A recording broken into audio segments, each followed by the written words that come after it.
Against the Ropes podcast.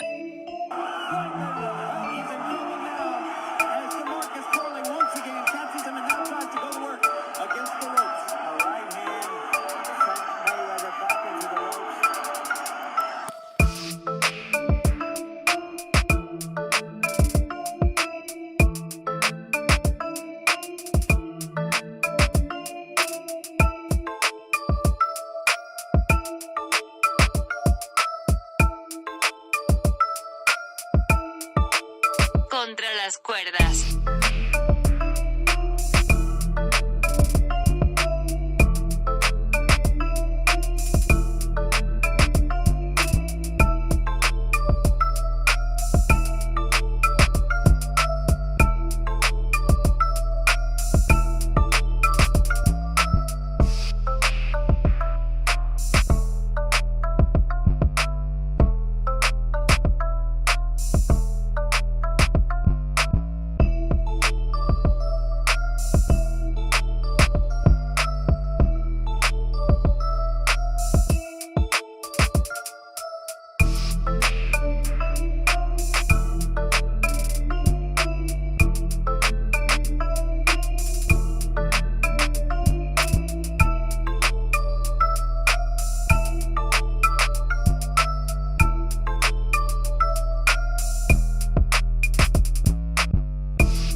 Against the Ropes podcast.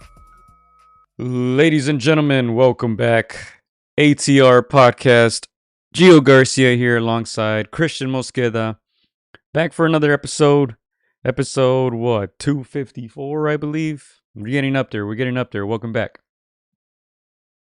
Yeah, again, Gio, man, I'm losing count of the episode numbers, bro. But yeah, big boxing weekend, Gio. You know, this is one of those guys that we've been expecting to fight, and, you know, he's must-see TV, man. Of course, I'm talking about the monster in Beterbiev, man. Give me your thoughts, Gio. I know we left our predictions, and, you know, we were pretty close, man. So give me your thoughts on the fight. I want to start off by saying big ups to Callum Smith. He took some big punches in this fight. It seemed like Bivol was going to end it early, you know, but Callum did enough to survive. All the way to the 7th, but you know, I feel like a lot of questions were answered. Has Beterbiev slowed down? Beterbiev slowed down? The answer is no. He's still the same Beterbiev that we know. 20-0, 20 knockouts. Once again, looking impressive. Yeah, again, that was a question coming in, Gio, at 38, 39 years old. You know, nobody beats Father Time, so everybody, that's always on the back of people's heads. And of course, we know Callum Smith has been in there with the very best. He's got one of the best resumes in all of boxing, if you look at it. And again, he's moving up from 168 to 175. It probably fits his frame more. So there's a lot of people that thought that, you know, Callum Smith could prove to make an upset. And again, Beterbiev just proves why he's so feared, why, you know, he's the only guy with a 100% knockout ratio as a champion. Man, just a wrecking ball, bro. Yeah, and very good stoppage by Coach Buddy McGirt. Of course, he had a fighter in the past who passed away in the ring, actually, against Subriel Matias. So, you know, he was going to do the right thing. He was trying to guide his fighter, Callum Smith, giving him great advice throughout the fight. But it wasn't enough. Once Beterbiev started touching Callum, you know, upstairs, downstairs, you know, he usually breaks down his opponents little by little. Most of his knockouts come like that. You know, a lot of guys, the corner has to step in or the ref has to step in. You know, he breaks you down little by little. And Beterbiev still looking like himself at 38 years old. Obviously, there's one fight that people want to see made, you know, at 175, and that's obviously against Dimitri Bivol. We'll see if they get it on, but as I said before, man, nobody wants it with this guy. You know, he's a dangerous fighter, 100% KO ratio, and you got to say he's the biggest puncher in boxing right now. His record proves it. Yeah, again, Gio, that's the fight that everybody wants to see. Of course, if you're a true boxing fan, you want to see Bivol versus Beterbiev. After this performance, Gio, do you think is it going to be easier to make? Is it going to be harder to make? What are your thoughts on that? Well, they were saying that the fight was agreed to already. They keep naming, I forget his name. I'll look it up right now. The gentleman who has been putting a lot of these fights together, who is in charge of putting all these events together in Saudi Arabia. They're saying that the money is up, that they've agreed to that fight. I don't know how true that is. Bob Arum recently, I didn't click on the video, but the headline said that he stated that no offer has been made, no agreement has been made. So we'll see. I think the fight needs to be made this year.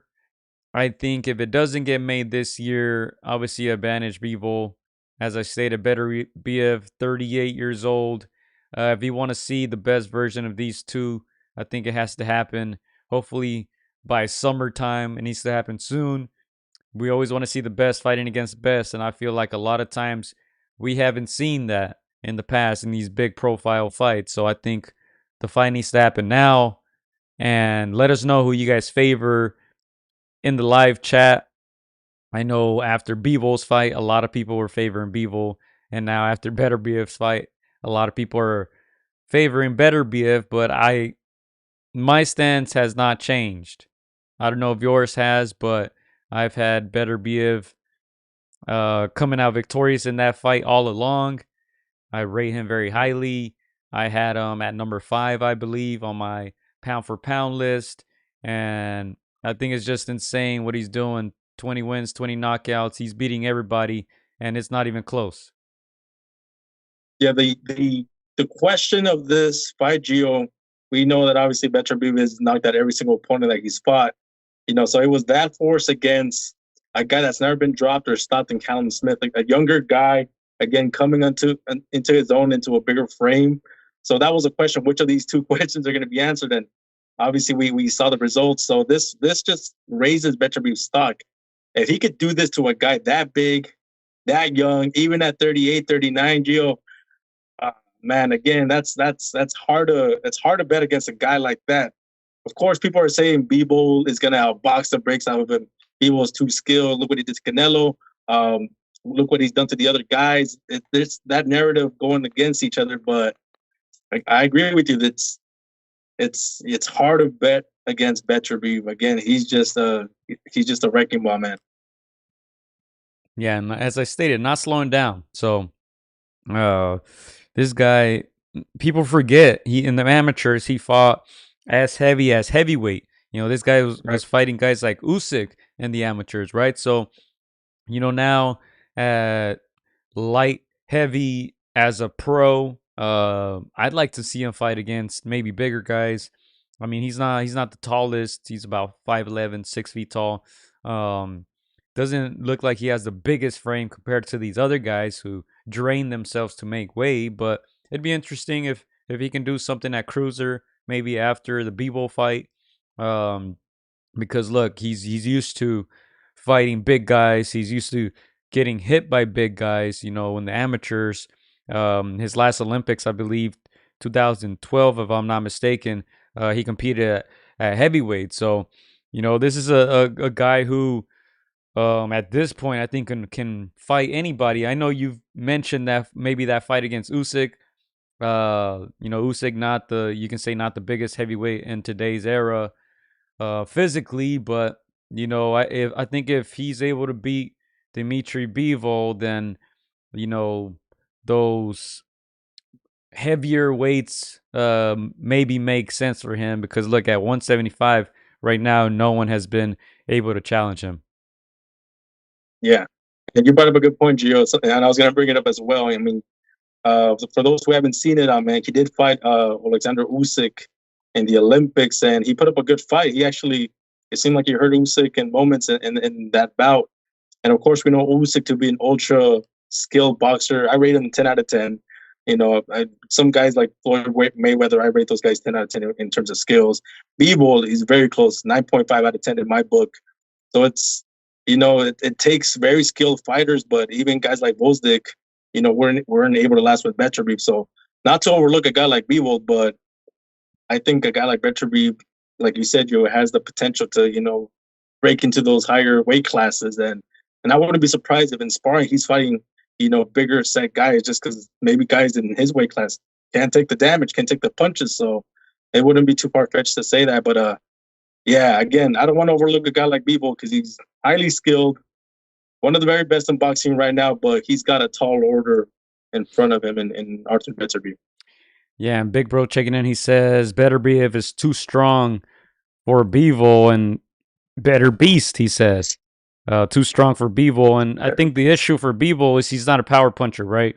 We mentioned this during his last victory. The fight's going to go 12.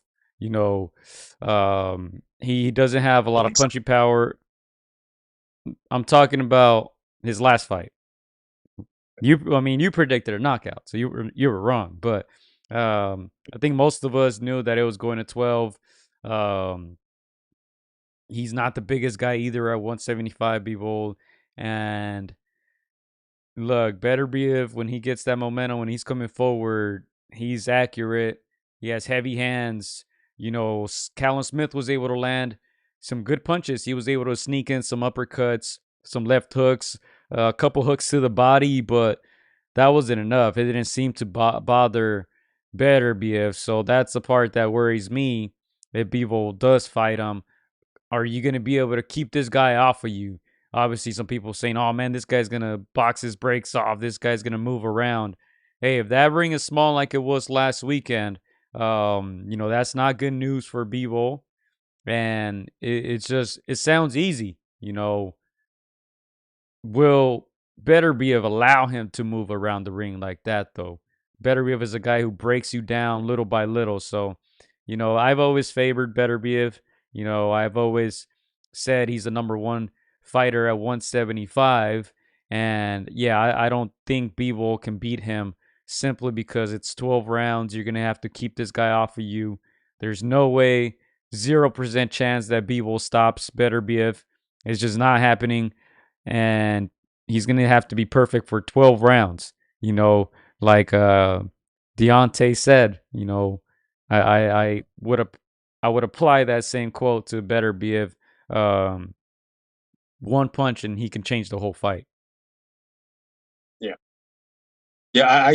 I predicted that this fight would go 7 rounds. I should have put some money down. Would have made a lot back. But I even said on the previous podcast, if that fight goes under 4 rounds, man, take all bets, off right now. It's all Beterbiev. But in my opinion, people will get a bunch of rounds. He will last maybe longer than any other opponent that Beterbiev has had. So he's gonna test them. Like you said, in previous podcasts, Beterbiev doesn't have the most sound defense. His defense is his chin, and he can take a punch. It reminds me of guys like Canelo, guys like Triple G. Those guys have a chin, and Beterbiev is right there with them. But he's gonna take some leather. He's gonna lose some early rounds against Bivol. Rest assured of that. But it just seems like he's gonna break him down. It just, again, I bring back that fight against Vosdik. Vosdik is the guy that's ultra skilled, very good boxer, undefeated up until that moment. And that fight made him reconsider his entire career. That guy, made you reconsider what your whole life was about, which was boxing. So again, this guy Beterbiev is a scary dude, and I don't think too many people are going to bet against him if this fight with Bivol even gets made in 2024, which, based on this performance, man, I think it's going to, I don't know if it happens this year, Gio. Look, and you beat me to it. Like, people act like Beterbiev hasn't faced a guy like Vosdik. Honestly, I don't know if Bivol was as good as Vosdik in his prime.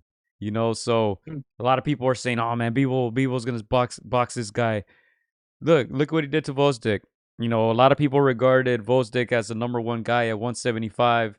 I disagree with you. You say Bivol may be able to win a lot of those rounds. I disagree because I saw that fight with Beterbiev and Vosdik, and I was rooting for Vosdik, and I was shocked that he got stopped like that. He got beat up throughout this fight. Beterbiev underrated boxing skills. Obviously, I think his power is underrated too because he doesn't have that crazy one punch KO power, just based on how he beats his opponents. But you mentioned the chin, against Callum Smith. He wasn't showing great head movement or great waist movement to get away from the punches. He just had a high guard. He was walking up to Smith and he would just step back just a little bit, just enough to avoid a lot of those punches. So, this guy's very comfortable in there. It seems like at times he doesn't mind getting hit. I'm sure he wouldn't mind getting hit against Bivol. Like we said, we mentioned the lack of power. So, if we see this version of Beterbiev, I think he could probably even stop Bivol. But the question is, when will they fight, and what Beterbiev will we see in that fight? Yeah, and again, you brought up a good point, Gio. A guy like Vivo, it's in his best interest to have this fight, happen, later rather than sooner. You're gonna want this guy to slow down, and aside from that, whatever happens outside of that fight, the ring size, everything that goes on inside, the mind games, that's gonna play a factor. I'm not sure how big of a factor, but yeah, that ring was small. If that's the same ring that they used for B-Bowl, I wouldn't give people much of a chance. I saw our guy Anthony Sims Jr. He went on Instagram and he was talking about the ring and he was talking about the rings of old, the ones back in the 80s, 90s, and there was a big disparity. I saw that he made a comparison between the Sugar Ray Leonard and Marvelous Marvin Hagler. And boy, dude, those rings were huge. Even though they were fighting in pocket, and obviously Sugar Ray Leonard used his feet movement in that ring. Man, the disparity in ring sizes is huge.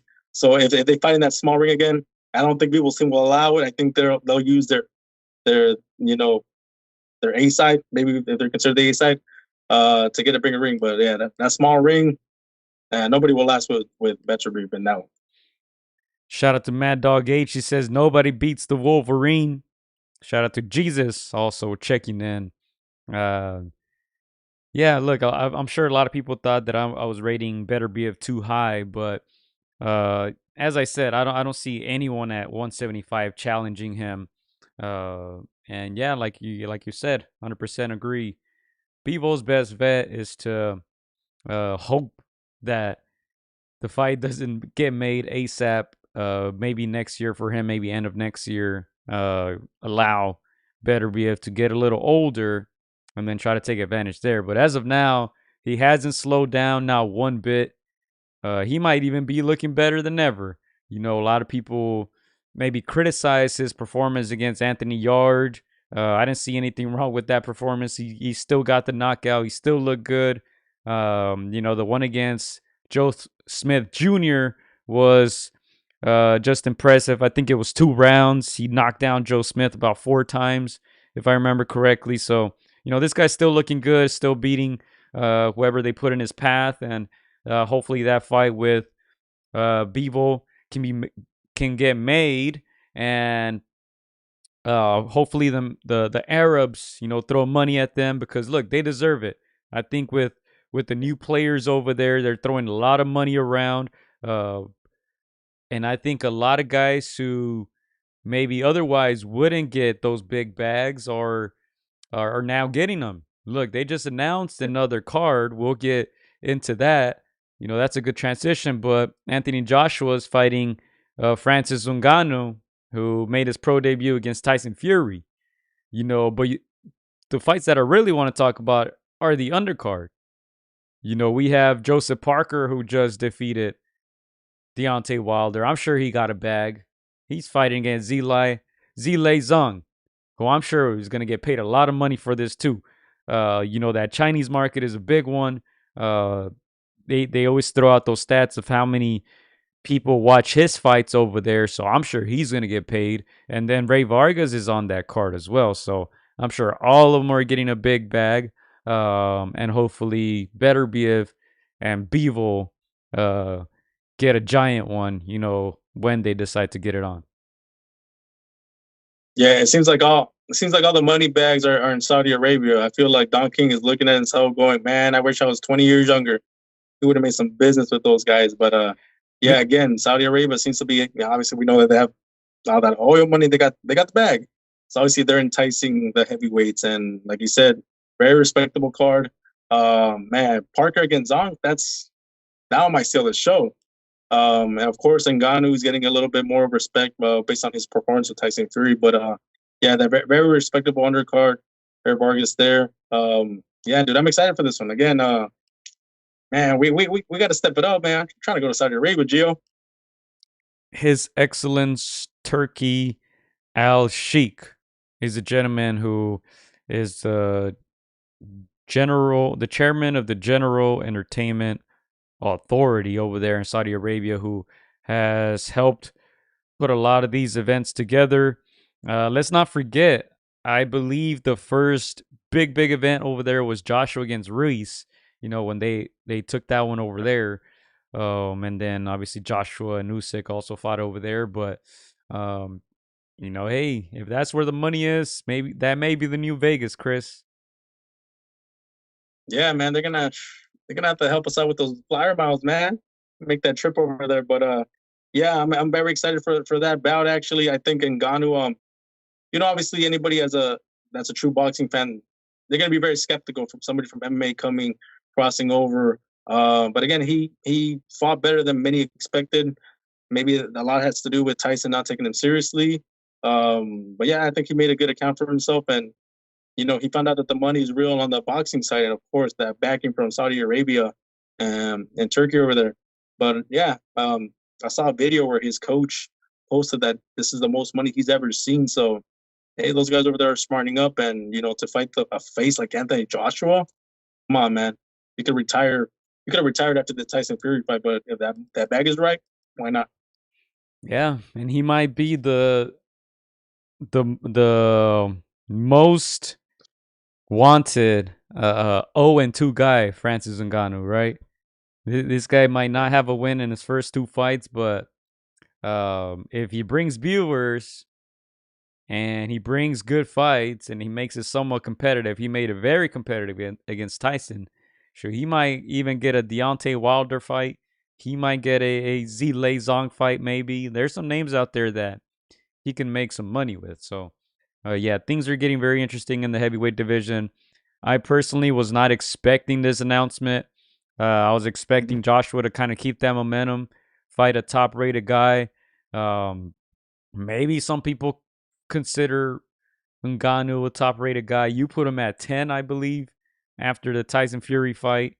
I strongly disagree, but look, like I said, if it makes money, it makes sense. So I think it's going to be an interesting fight. I think it's a fight that Joshua should be able to win. I read some comments that he was taking this fight seriously, maybe throwing a jab at Tyson Fury, who didn't take it very seriously at all, and almost, almost took a big upset and fumbled the bag there. But yeah, I was a bit surprised about the announcement, but I'm happy it's happening because of the undercard. Zhilei Zhang, Joseph Parker, who just defeated Deontay Wilder, Zhilei Zhang, who is coming off that big victory against Joe Joyce, and this is a good card. Two top-rated heavyweights. I do favor Zhilei in that fight. Despite Joseph Parker's very good performance against Deontay, but Parker, he's a young 32, 33. I forget his age, but 31, I believe it is.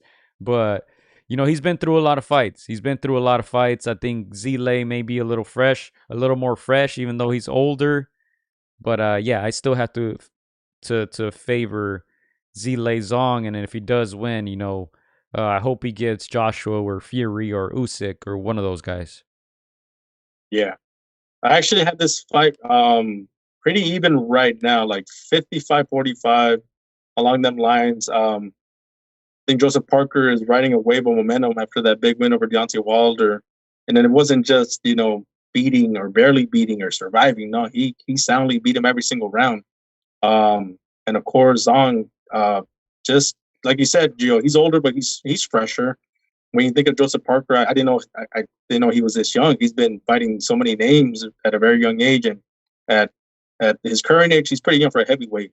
But he doesn't have a little bit of leather, you know, more miles in the tank, as people would say. But I think it's a very fun fight. You know, they have a mutual opponent in Joe Joyce.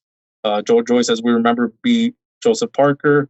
Zong clearly, you know, clearly took out Joe Joyce. So I have to favor Zong 55-45, but you can't in the heavyweight division, anything can happen. And again, Joseph Parker is riding that wave. So I feel like, again, like I said before, this fight could steal the show. Joseph Parker just turned 32 years old in January, 9th of January. You're lying, man. That means we're the same age, roughly. Come on now. We were born in the same year, 1992. Also, our guy, Cuban Flash, believe it or not.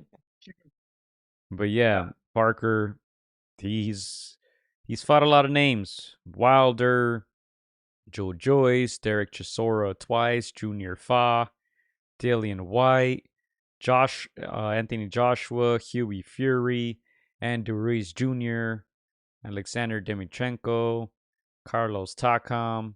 You know, this guy, he's been around the block, man. And hopefully he gets a big bag, man. He deserves it. I feel like a lot of people, including myself, thought he was done after losing to, who did he lose to? I think he lost to Joyce. To me, I thought he was done, but you know, he's made a very good comeback with a big win. So he'll be on the undercard. Ray Vargas surprised me on there. Ray Vargas. Yeah. No, that's a name that obviously we know he's highly touted in the boxing world. Only has one loss. Before that, he looked, you know, unbeatable at times. You know, just rangy, cagey fighter. Usually comes in, you know, much, you know, longer attributes than his opponent. So yeah, he's a good fighter. Can't wait to see what he does this coming event, this coming fight. But yeah, man, again, like you said, this card is stacked. Yes, sir. Anything else you got on Artur Beterbieve against Callum Smith, or potentially against Bivol, or this Saudi Arabia card, Chris? Nah, dude, pretty much Artur Beterbieve is the beast. When I saw that fight, when you saw that crowd, it reminded me of Inoue in Japan. He's very admired, very loved, very respected. Again, like they got somebody they can brag about. Again, this guy is, you know, he's a machine. And again, this kind of makes sense why, you know, Canelo wasn't jumping for joy to get in there with him. Again, big guy, strong guy, seemingly unbeatable right now. I don't remember what I had him in my pound for pound. I think I had him 7th. Again, he makes a case for being in the top 5 now, Gio. 100%. And do you want to take a guess at how old Zhilei Zong is? Because we're talking about Parker and how we thought he was older. I believe I know his age, but before I look it up, do you want to take a guess, or anybody on the live chat? I think he's in his late 30s. I remember seeing something along them lines. But again, like you said, he hasn't fought a lot of big names, and like you said, he's been fresher because we haven't seen him in big fights. But I think he's in his late 30s, if I'm not mistaken, Gio. Yeah, let me know if you guys want to take a crack at it. But yeah, I'm gonna say 37. 37. Okay, he made his pro debut in 2014, so 9 years, about 9 years ago, 9.5 years ago. Of course, he suffered that defeat against Philip Hrgovic, who's also making some noise. I know they were even some rumors of him possibly fighting Anthony Joshua. You know, and more recently, he defeated Joe Joyce twice, back to back, 26-1-1 for Zhilei. Big Bro says he's 40 or 39. Yes, he is 40 years old. Zhilei. Yeah. He's up there, man. 28 pro fights. You know, doesn't have a ton of fights. Like I said, he's been pro for 9 years, Chris. He turned pro as a 31? 31-year-old. Yeah, but Yeah, yeah, yeah, he won yeah, he's only silver. He won he started late silver at career, but the. he was starting to get in the game. Still, like you said, fairly fresh. Uh, in the heavyweight game, you can fight well into your 40s if you take care of yourself. But yeah, man, again, He won silver at 2008 Beijing. He won silver. so there you go. Yeah, you got to have some skills to get a medal. Even in the Olympics, if you get a medal, you got to have some boxing skills. And again, I feel like he's gone over like under the radar. When I saw that performance against Joyce, now it makes sense why he was an Olympian, how he was able to get that knockout. He wasn't forcing it; he let it come to him, and boom, it was over. So again, I'm one of the ones that has Zhang very, he's like that dark horse outside of the top three in my opinion, but he can shock anybody at any time. Again, if Zhang was in that ring with the Tyson Fury that fought in Ngannou, I'm sure he would have shocked them. Again, we've seen that Tyson Fury has won everything that he's got. You never know when they start to lose that motivation or that edge. But a guy like Zhang, still very hungry, and I can see the winner of that fight, Zhang and Joseph Parker, taking the place of Wilder for a title shot. Yeah, and his stamina, never mind his age, his stamina for a guy who's nearly 300 pounds. Very, very impressive by Zhang. But let's move on into some other fights that were announced. Of course, Lomachenko, Camboso set for May 12th. Australia. Quick thoughts on that, Chris? Man, that's a great fight, Gio. Again, I'm looking at the calendar right now, and man, all these fights are the Teofimo, the Jermaine, all these fights that are being announced. Man, dude, I'm excited. Again, last year we were spoiled last year, so just the fact that we're starting off with some hot fights, dude, I'm excited. Also, Valdez versus Wilson supposedly is being finalized. Oscar Valdez against Wilson, who what's his name? Callum Wilson. He fought um he fought Navarrete, against. I'm sorry. Navarrete, no? Yes, correct. He fought against Navarrete. Yeah, no, dude, that fight is underrated. I mean, of course, both these guys lost to El Vaquero, so a lot of people usually don't get excited about fights like that. Like, oh, these are two guys that took L's, but dude, their styles are made for each other. That one has makings of a fight of the year, and of course, these guys are gonna try to get back into title contention. So, and they're gonna want to get out of that L side. So that one's gonna be good. That one's gonna go under the radar for sure. Hey, this is a dangerous fight for Valdez, man. Let me tell you, Wilson. I can't remember if he's listed at 5'11" or 6 feet tall. He's a big guy. This is going to be a tough fight for him. Let's see what else do we have. Of course, we talked about the Joshua fight. We talked about the Parker Zong fight. And then that February 8th card is coming up. Teofimo Lopez against Jermaine Ortiz, our good friend of the show. Kid Kansas, Alan Garcia is on that undercard. We just recorded a podcast with him. So stay tuned. That might come out this weekend or maybe early next week. We also recorded a podcast with Right Hook Roxy, who's also fighting soon in February. That fight, they haven't made an official announcement yet, but it's coming soon as well. So be on the lookout. You guys might get 3 podcasts in 1 week. This is one of them. And then you guys, we'll see when we release those 2 pre-recorded ones. But also on that card, Emiliano Vargas, Abdullah Mason, Javier Martinez, Keyshawn Davis. I'm sure I'm forgetting a name, but a lot of talent on that card. Yeah, let me just say, Joe, about Jermaine. He's like one of those guys. Obviously, he's coming up short in some of the biggest fights, but he's kind of like just like Rolly. He's a little bit like a Mayorga guy, where you never know. He could shock one of these guys if they're not on their A game. So he's a big, strong guy. Maybe not the most skilled, like a Lomachenko or like a Teofimo or like a Devin Haney, but hey, again, this guy is one of those that can sneak in and rock you and hurt you. So that one's gonna be good. Yeah, let's see. Jesus says Raymond Morataya fights on the Valdez card. Who do you think he may fight? Um, I can't remember some of the names they mentioned last time, but at this point they want a title shot, so they might go after maybe a veteran.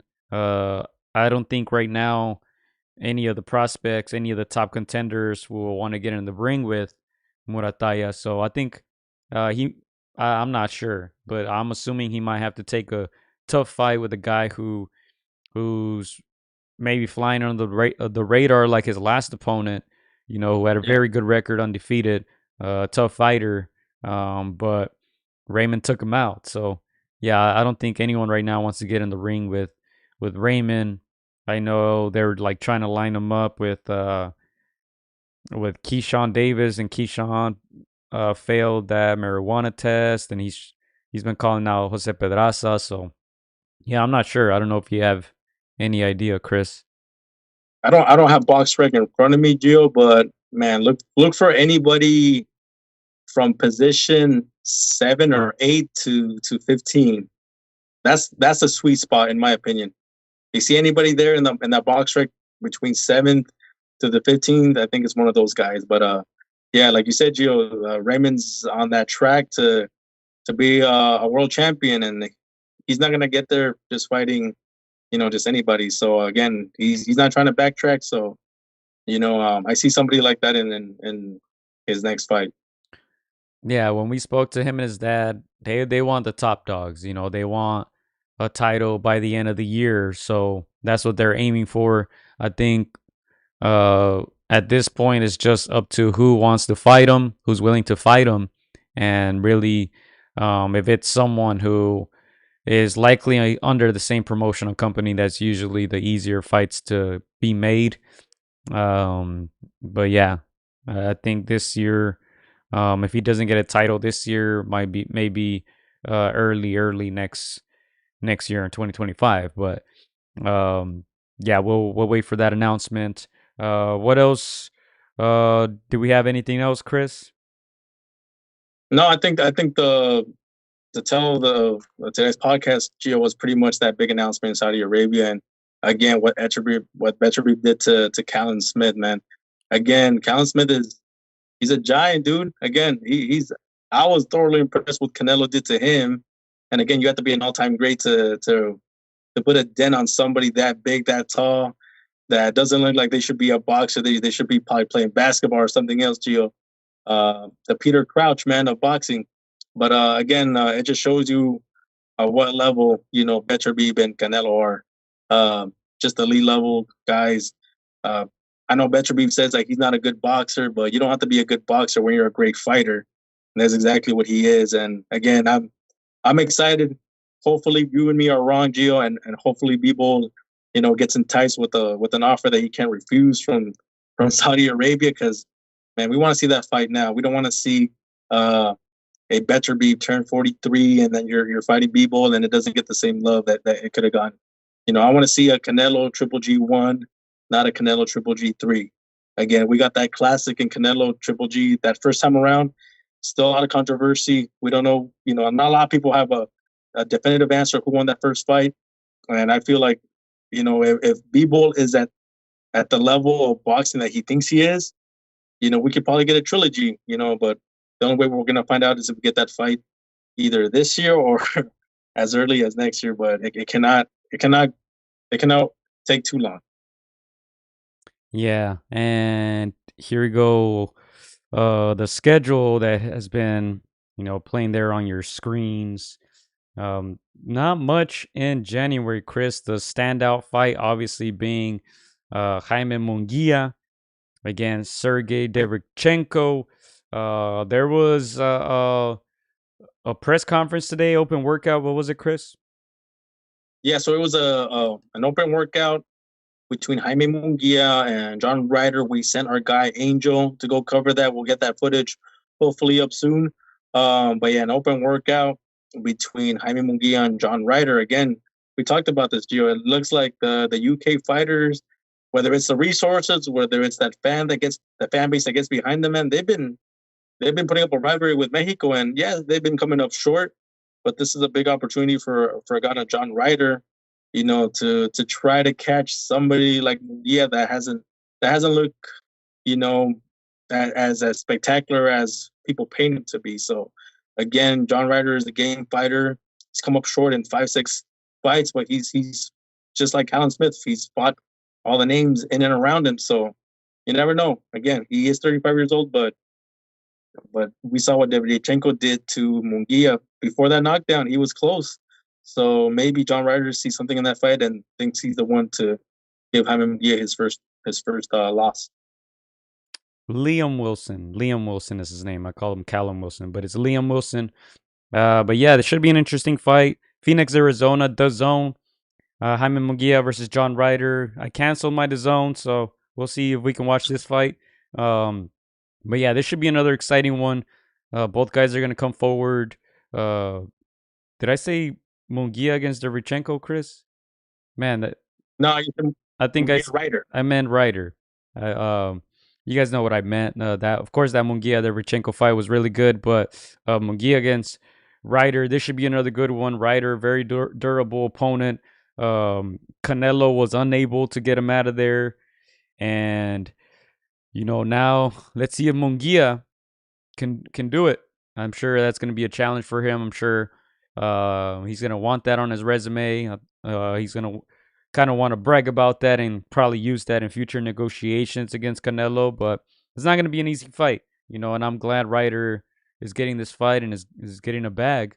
But yeah, as Chris said, we'll get those videos up soon. I just downloaded them, so I'll probably edit them and post them up after this. But yeah, that's pretty much the highlight for the rest of January. And we'll get into it in the coming weeks, Gio. But do you think, in your mind, Munguia needs to knock Ryder out or to have a big performance to even entice a guy like Canelo? We know that guys like Benavidez and Munguia, they're knocking at that fight, man. They want that payday. Yeah, I think so, but I think he just needs to win and do it convincingly. I think the Derevchenko, to me, wasn't very convincing because he needed to go down to the wire, basically drop Derevchenko in that last round to get the nod from the judges. So I think against Ryder, I think he has to make it a little more clear that there's levels to this. Right now, I'm not sure, man. I'm not sure if he's going to be able to do it. I like Ryder. I like him a lot. I always say on this podcast, I thought he beat Callum Smith. That was a very, very close fight. And, against Canelo, he didn't have a bad outing. He just fought a guy better than him. He fought him in his hometown. He got hurt in that fight, broken nose, but he's tough. He survived and made it difficult for Canelo at times. And I think he's going to make it very difficult for Munguia. We'll save our official predictions maybe for next week, but yeah, I hope Munguia, if he wants to get that big fight, can hurt Ryder. Not sure he'll be able to get to him.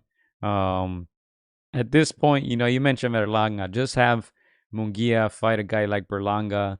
If he gets that Canelo payday, man, that's going to be great for him. He's still a young fighter. He's like 25 years old. He's not an old guy. So if he gets that big bag at 25, I'm sure he'll learn a lot. But, I'm sure we all share that similar sentiment. We wish there was more progress there, just like with Berlanga. And Berlanga has a fight also scheduled. I don't even know who the guy is. I don't even know who he's fighting. So, yeah, I think Munguia for sure will struggle against Ryder. Yeah. Let me just say, and I've said it on previous podcasts, I've early on, I respected Munguia just because when he was 18, 19, he threw his name in the hat in his prime Triple G. So when I first heard that, when I saw that, the reports were coming out that he wanted that fight with somebody in their prime, like a Triple G, a 19-year-old. I've seen that I remember seeing that he was big, he was powerful, but I was like, yo, kid, hold your brakes, man. You have a bright future. Like, relax. I think the WBC had to get him out. They were like, no, you're not ready. We can't authorize this one. And it's one of the few times I'm like, all right, I'm with the WBC. I pass to them. But again, it's been years and years where it just seems like Munguia hasn't gotten better, or he's just getting by. He's looked lackluster in many of his outings, and again, he's a big, strong, very gifted fighter. He hasn't convinced me, and I almost feel like he's been protected the way Zurdo has for most of his career. So I want to see the Jaime Munguia, that had that potential at 18, 19. So hopefully we get in this fight. Maybe we don't. Maybe we get a guy like you said, that like a Ryder that he's been in there with the best, and his work ethic and his will see him get a W. But again, we gotta. I know we sometimes we talk smack on the UK fighter, Gio, but we gotta commend Ryder's his will, and we have to commend Callum Smith's will in this previous fight with Beterbieve. But again, there are many guys that would have folded and early on and would have been like, no mas, this guy's way too powerful. But Callum Smith went out on his shield, and again, I think the UK fans were very proud of him, even though he lost by way of knockout. He went out on his shield, and I think he can make his country proud. He never really wanted it, says Big Bro, about Munguia versus Triple G. And that's when Triple G faced Vanessa Martirosyan. If you guys remember, it was, I believe, Cinco de Mayo here at the StubHub Center, Carson, California. Of course, he got a KO in that one. But yeah, I remember they were saying that Munguia was a possible opponent in that fight. And then Big Bro also says, I hope Ryder wins. Yeah, that would mess up a lot of bags if Ryder wins. But look, the Canelo wins have aged like wine. Callum went up to 175, started knocking guys out, and had a decent performance, I would say, considering who he had in front of him against Beterbiev. Man, if Ryder is able to beat Munguia, I'm sure a lot of people will be shocked. I'm sure a lot of people will be frustrated, because there's some big fights for Munguia because of his name, because he has Golden Boy behind him, but we'll see. We'll see. I think if he doesn't have a good outing, forget about the Canelo payday. Just go fight a guy like Edgar Berlanga. They can make that 2 or 3 fights. Mexico, Puerto Rico, they can market it. 2 guys who have a suspect resume. Munguia, I think 43-0 now. 40 undefeated with so many fights, but there's a reason why no one ranks him that high, because his opponents haven't been the best. But Ryder, in my opinion, is a good name. We'll see if he can pass that test. I was gonna tell you, Gio, do you think a guy like Ryder, you think he can steal a decision against a guy like Munguia? I think so. Look, Derevchenko almost did it. Derevchenko almost did it, and Derevchenko seems like he's on his way out. Very, very good fighter. Unlucky in a lot of those decisions versus the big names. The one against Triple G probably stands out, but he almost got one. Like I said, Munguia needed to knock him down there at the end to get the nod. So, for sure. I think Ryder, southpaw, I think he's going to make it interesting. He's a tough guy. Let's see how powerful Munguia is, because Canelo was able to drop him, hurt him, break his nose, but Ryder survived. Let's see if Munguia could do anything different. Let's see if he can win first, and then second, let's see if he can look good. Yeah, I was gonna say I agree, Gio, and I actually feel like this one. I know we don't look for these robberies, these robberies that happen throughout the year, but I think this one could be one of those. I think if a guy like Ryder is able to outwork and out hustle a guy like Munguia, and I know it's still a tall ask, but if he can, and some of the people see him as edging out a win, I think hey, politics, Gio. You can never discount the politics. So I think this one might be the first one. I want to be wrong, but hey, this is boxing and these things happen. Early candidate for robbery of the year. Chris, are you saying that some scorecards that have already been filled out. Hey, I'm not saying anything, man. A couple weeks away from fight night. I'm gonna get that credential, but you never know. We know how boxing is. All right. Well, yeah, it's going to be a good fight. To me, it's a 55-45. 55% I'm favoring Munguia, but a 45% chance for me for Ryder. So don't sleep on it. Should be a good fight. Like I said, I'll find a way to watch it. And again, this is happening in Phoenix, Arizona. Of course, it's going to be a big Mexican contingent. You know, it's going to be home advantage for Munguia. But hey, that might favor Ryder. Again, Ryder is fighting away from home. I think he's got motivation. I mean, there's been a lot of UK fighters coming over to the States fighting Mexican fighters, and they've been coming up short. So I feel like he feels like he owes one to the UK. So he's going to be fighting extra hard. But yeah, that's gonna be a great fight. I think it's has candidate for, like we said, maybe fight of the year, maybe early robbery of the year. You never know. Again, you got to tune in. Yes, sir. And I think that's all we got for today. You know, we already plugged the upcoming podcast with Alan Garcia and Right Hook Roxy. But yeah, make sure to stay tuned to those pre-recorded episodes. At least one of them should be up within the next couple days, and then the second one will either be up on the weekend or early next week. And stay tuned to that Right Hook Roxy announcement. She is fighting soon, and of course, Alan Kid Kansas will be on that Teofimo Lopez undercard Thursday, February 8th in Las Vegas. Top rank once again on a Thursday, Chris. Yeah. And we were watching the Beterbiev undercards during those podcasts. So I don't know if Gio wants to add a couple clips of Coach G, you know, calling some of the action. She's been doing it already for ESPN for free. She deserves her cut. Tim Bradley, cut her a check. She's been doing your job. But yeah, once again, those podcasts be on the lookout for those. It was great times with Coach G, Alan, and Raiho Roxy, and they'll give us a little bit more nuggets of what's to come in their immediate futures. Yes, sir. And that's that.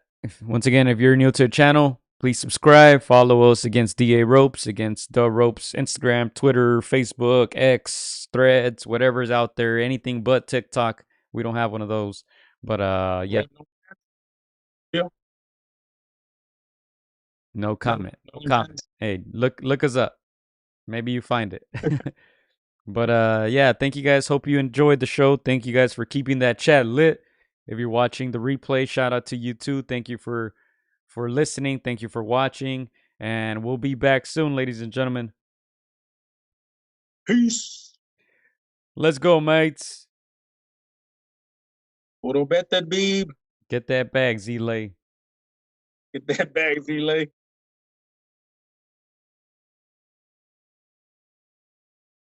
Hola amigos, soy Juan Francisco Gallo. Quiero mandar un saludo para mis amigos de Contra las Cuerdas, que se le muchas ganas, un abrazo, muchas bendiciones.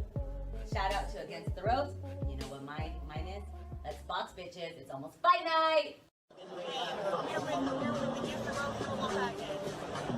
Shout out to Against the Ropes. Thank you for the support. Keep doing your thing. You're doing a great job. So thank you and best wishes. Against the Ropes. Huge shout out to Against the Ropes. Against the Ropes. Shout out to Against the Ropes. Thank you guys for the interview, and hope to see you guys soon.